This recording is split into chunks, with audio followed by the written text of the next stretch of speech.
Banyak kaum muda saat ini menghadapi berbagai tantangan hidup seperti tekanan akademik, relasi sosial, krisis identitas, dan kurangnya makna hidup.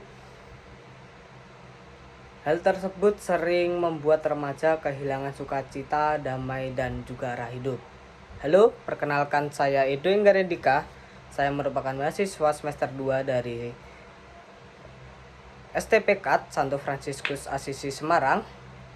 Nah, pada kesempatan kali ini saya akan sedikit sharing atau mempresentasikan hasil kerja saya, yaitu tentang rancangan proyek kegiatan rekoleksi untuk kaum muda atau remaja atau UMK lah. Dengan tema Aku Bahagia, Sejahtera, Menginspirasi. Di sini saya mengambil 3 latar belakang utama yang menurut saya itu penting. Yang pertama yaitu tekanan remaja. Remaja menghadapi tekanan akademik dan krisis identitas yang kompleks dalam perkembangan mereka. Yang kedua, keperluan refleksi. Nah, ini sangat penting ya teman-teman, dimana kaum muda sekarang ini membutuhkan kegiatan untuk mengenal diri, menemukan sukacita, menemukan makna hidup, dan membangun identitas yang kuat. Yang ketiga ada pertumbuhan holistik. Nah, dengan adanya rekoleksi ini, peserta mampu berefleksi secara mendalam dan pertumbuhan pribadi serta rohani yang seimbang. Nah, selanjutnya yaitu rumusan masalah. Di sini saya mengambil 3 rumusan masalah. Yang pertama itu apa itu bimbingan konseling positif? Bagaimana penerapannya dalam rekoleksi? Dan yang ketiga, bagaimana rancangan kegiatannya? Selanjutnya ada tujuan. Tujuan rekoleksi yang pertama yaitu menjelaskan teori, di mana ini menerapkan konsep bimbingan konseling positif secara komprehensif. Yang kedua, menghubungkan konsep, mengaitkan teori dengan praktek rekoleksi yang aplikatif. Yang ketiga, merancang kegiatan, yaitu menyusun struktur dan alur kegiatan rekoleksi yang efektif. Nah, selanjutnya ada kajian teori. Di sini saya mengambil teori dari bimbingan konseling yang positif. Nah, dalam teori ini dijelaskan bahwa bimbingan konseling positif adalah pendekatan yang membantu individu berkembang dengan fokus pada kekuatan dan potensi, bukan hanya pada masalah. Nah, jadi teori ini tidak hanya berfokus pada masalah saja, tetapi juga berfokus pada kekuatan dan juga potensi yang dimiliki oleh peserta. Ada juga 4 pilar utama. Yang pertama itu kesadaran diri, yang kedua pengembangan potensi maksimal, ketiga berpikir positif dan optimis, dan terakhir relasi sosial yang sehat dan mendukung. Selanjutnya ada konsep-konsep utama. Yang pertama itu ada kesadaran diri, ya sudah saya sebutkan tadi, di mana konsep ini atau kesadaran diri ini bertujuan untuk memahami kekuatan, nilai, dan tujuan hidup. Yang kedua ada pengembangan potensi, di mana peserta rekoleksi bisa memaksimalkan kemampuan unik yang dimiliki setiap individu. Yang ketiga ada berpikir positif, di mana peserta menumbuhkan mentalitas optimis dan fokus pada solusi.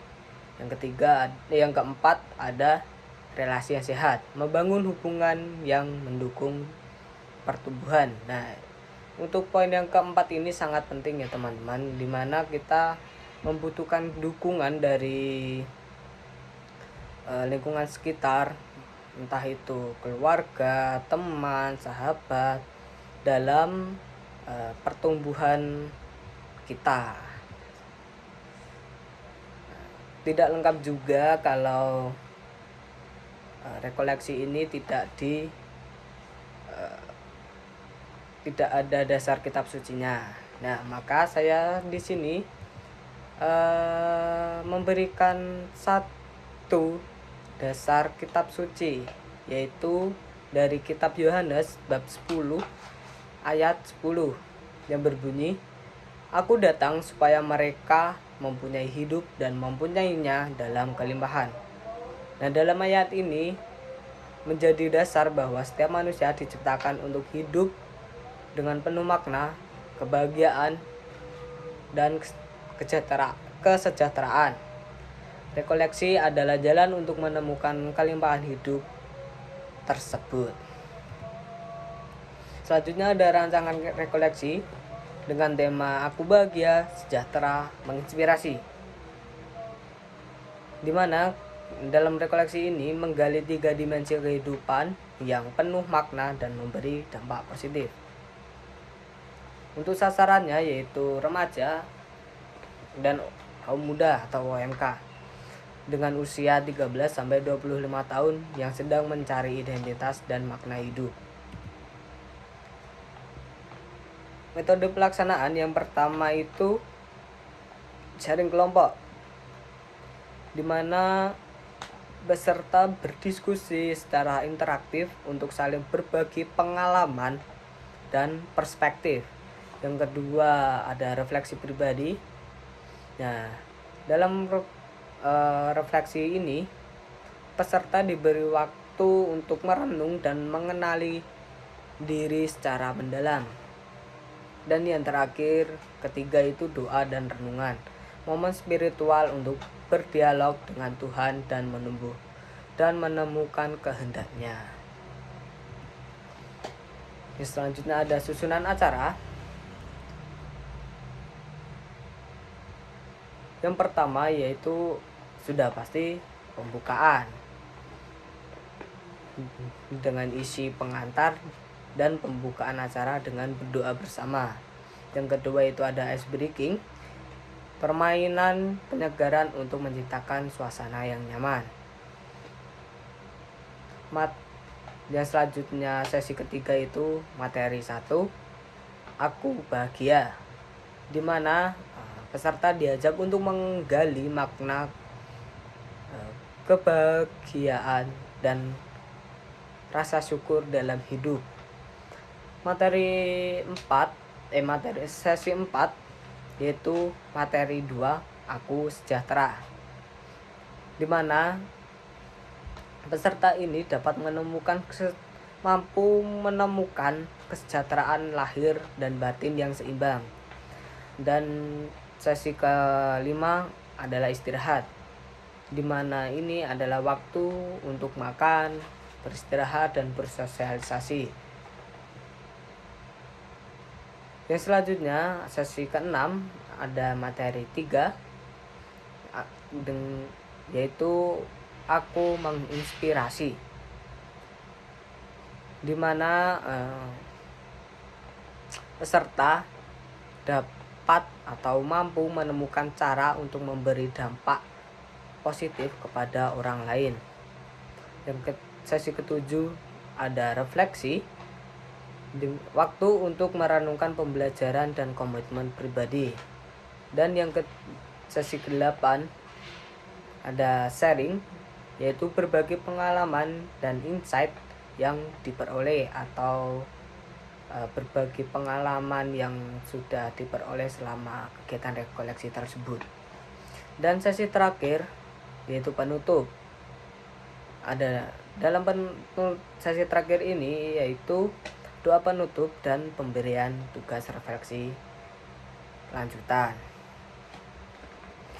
Nah, jadi kesimpulannya adalah bimbingan konseling positif membantu peserta untuk mengenal diri,